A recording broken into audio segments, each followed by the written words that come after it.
Hi மக்களே, welcome back to my channel. நான் உங்கள் ஜேபி. போட்ஸ் அண்ட் ஸ்ட்ரீம்ஸ்லேருந்து இப்போ சம் வந்து எப்படி சால்வ் பண்ணுறதுன்னு பார்க்க போகிறோம். என்ன கொடுத்துருக்காங்க கொஷன்லன்னு பாருங்கள்.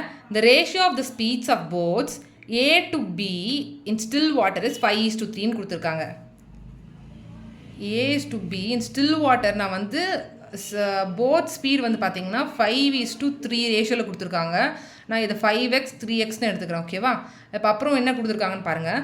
Boat A can travel 144 kilometre upstream or boat B can travel 240 kilometre downstream in 9.6 hours. Boat A வந்து பார்த்தீங்கன்னா 144 கிலோமீட்டர் 9.6 ஹவர்ஸில் ட்ராவல் பண்ணுது அப்ஸ்ட்ரீமில். போட் B வந்து பார்த்தீங்கன்னா டவுன் ஸ்ட்ரீமில் 240 கிலோமீட்டர் 9.6 ஹவர்ஸில் ட்ராவல் பண்ணுதுன்னு சொல்லியிருக்காங்க. ஸோ இப்போ நம்ம என்ன பண்ண போகிறோம், போட் ஏவோடைய அப்ஸ்ட்ரீம் ஸ்பீட் கொடுத்துருக்காங்க. என்ன கொடுத்துருக்காங்க, 144 கிலோமீட்டர் வந்து அது 9.6 ஹவர்ஸில் வந்து ட்ராவல் பண்ணுது. இப்போ இது நீங்கள் கேன்சல் பண்ணிக்கோங்க. 12 டேபிள்ஸ் நான் பண்ணுறேன். இது வந்து 12/0.8 which can be written as 12/8/10 வச்சுக்கோங்க. அப்போ 120/8ன்னு வரும். ஓகேவா? இது வந்து 3 times 2 times which is equal to 15 அப்படின்னு வந்திருக்கு நமக்கு. போட் ஏவோடைய அப்ஸ்ட்ரீம் ஸ்பீட் வந்து பார்த்தீங்கன்னா நமக்கு 15 km/h அப்படின்னு வந்திருக்கு. ஓகேவா?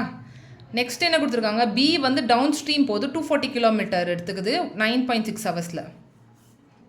பியோடைய டவுன் ஸ்ட்ரீம் ஸ்பீட் வந்து நமக்கு 240 கிலோமீட்டர்ஸ் 9.6 ஹவர்ஸில். அகைன் நான் 12 டேபிள்ஸ் யூஸ் பண்ணி கேன்சல் பண்ணுறேன். நமக்கு வந்து 20 times 0.8 times வரும். ஓகே, 20/8/10 போட்டுக்கோங்க. ஓகேவா? இது வந்து 5 times, இது 2 times, இந்த 10 மேலே போயிடும், 50/2ன்னு இருக்கும். ஃபைனலாக நம்ம கேன்சல் பண்ணோன்னா 25ன்னு வரும். ஸோ போட் பியோடைய டவுன் ஸ்ட்ரீம் ஸ்பீட் வந்து பார்த்தீங்கன்னா 25 km/h. ஓகேவா? இது ரெண்டும் நம்ம கண்டுபிடிச்சிட்டோம். இப்போ என்ன கேட்குறாங்க அப்படின்னா, கொஷனில் என்ன கேட்குறாங்கன்னு பாருங்கள்.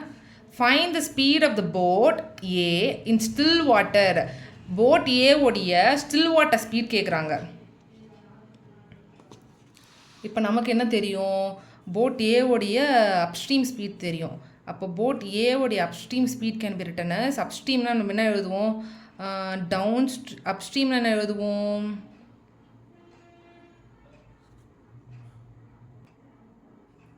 நம்ம என்ன எழுதுவோம், போட் ஸ்பீடையும் நமக்கு வந்து போட் ஸ்பீடும் ஸ்டில் வாட்டர் ஸ்பீடும் சப்ராக்ட் பண்ணால் நமக்கு வந்து அப்ஸ்ட்ரீம் ஸ்பீட் வந்து கிடச்சிரும் இல்லையா? அதுதான் வந்து நமக்கு இங்கே 15 இருக்குது. 15. ஓகேவா? இப்போ போட் ஏவோடைய ஸ்பீட் ஆஃப் த போட் என்னது, 5x. இங்கே ரேஷியோவில் கொடுத்துருக்காங்களே, அதை நம்ம 5xன்னு எடுத்துகிட்டு அதை நம்ம வந்து இங்கே 5x minus speed of the stream வந்து நம்ம வைன்னு மென்ஷன் பண்ணுவோம். அதை வைன்னு எடுத்துக்கிறேன். 15 நமக்கு இப்போ ஒரு ஈக்குவேஷன் கிடச்சிருக்கு. ஓகேவா? அதே மாதிரி போட் பியோடைய டவுன் ஸ்ட்ரீம் ஸ்பீடுக்கு இந்த மாதிரி ஒரு ஈக்குவேஷன் வர வைக்க போகிறோம். இப்போ ஃபார்முலா நமக்கு தெரியும் இல்லையா, டவுன் ஸ்ட்ரீம் ஸ்பீடுக்கு என்ன பண்ணுவோம், போட் ஸ்பீடையும் still water speed of the ஸ்ட்ரீமையும் நம்ம ஆட் பண்ணுவோம். அப்போ போட் ஸ்பீடையும் ஸ்பீட் ஆஃப் தி ஸ்ட்ரீமும் வந்து நம்ம ஆட் பண்ண போகிறோம். இங்கே வந்து நம்ம போட் ஸ்பீடோடைய ரேஷியோ வந்து பார்த்திங்கன்னா இங்கே 3xன்ட்டு நம்ம கொடுத்துருக்காங்க. கொஸ்டினில் 3 times ரேஷியோ கொடுத்துருக்கிறதுனால நான் 3xன்னு எடுத்துக்கிறேன். ப்ளஸ் இங்கே y நமக்கு தெரியாது, விச் இஸ் ஈக்குவல் டு இங்கே நம்ம கண்டுபிடிச்சிருக்கோம்ல, downstream speed of the boat B வந்து 25 கிலோமீட்டர். இப்போ 25 நான் இங்கே எடுத்துக்கிறேன். ஓகேவா? is equal to 25. இதை நான் வந்து ஈக்குவேஷன் 2ன்னு எடுத்துக்கிறேன். இப்போ ஈக்குவேஷன் 1 and 2 நம்ம வந்து பார்த்தீங்கன்னா ஆட் பண்ண போகிறோம். ஆட் பண்ண நான் y கேன்சல் ஆகிடும். ஸோ 5xம் 3xம் ஆட் ஆகி நம்மளுக்கு 8x is equal to 15ம் 25ம் ஆட் ஆகி நமக்கு 14 வரும். x is equal to நமக்கு 40/8 which is equal to 5ன்னு வரும். ஓகேவா? இந்த x is equal to 5ன்றது என்னது, இந்த ரேஷியோவில் இருக்கக்கூடிய x தான் வந்து நமக்கு 5 timesன்னு கிடச்சிருக்கு. ஸோ ஆல்ரெடி ரேஷியோ ஸ்டார்டிங் ரேஷியோவில் 5x 3xன்னு இருக்கு இல்லையா, this can be return as 5 into x. நமக்கு என்ன கிடச்சிருக்கு, 5 is to 3 into 5ன்னு கிடச்சிருக்கு. ஸோ 25 நமக்கு வந்து 3 into 5 வந்து 15 வந்துருக்கு. ஸோ இப்போ என்ன கேட்குறாங்க, கொஷனில் என்ன கேட்குறாங்க, find the speed of the boat A in still water கேட்குறாங்க. So speed of boat A in still water என்ன நமக்கு 25. ஆப்ஷன் இருக்கான்னு பாருங்கள். 25 கரெக்டு. ஆப்ஷன் போட்டுட்டு போயிட்டே இருங்க. அவ்வளோதான் இந்த சம். உங்களுக்கு ஏதாச்சும் டவுட் இருந்தால் கமெண்ட் செக்ஷனில் கேளுங்க. ஏதாச்சும் புரியலைனாவும் கமெண்ட் செக்ஷனில் மென்ஷன் பண்ணி கேளுங்க. என்னுடைய சேனல் பிடிச்சிருந்தா, நான் சொல்லிக் கொடுக்குற விதம் உங்களுக்கு பிடிச்சிருந்தா என்னோடய சேனலை மறக்காமல் சப்ஸ்கிரைப் பண்ணி சப்போர்ட் பண்ணுங்கள். ஃப்ரெண்ட்ஸ் எல்லாருக்கும் ஷேர் பண்ணுங்கள். ஸோ ஃபர்தர் வீடியோஸ் நீங்கள் வந்து பார்க்கணுன்னு ஆசைப்பட்டீங்கன்னா பெல் ஐக்கானை கிளிக் பண்ணி வச்சுக்கோங்க. உங்களுக்கு உடனே நோட்டிஃபிகேஷன்ஸ் வரும். தேங்க்யூ ஃபார் வாட்சிங். பாய்.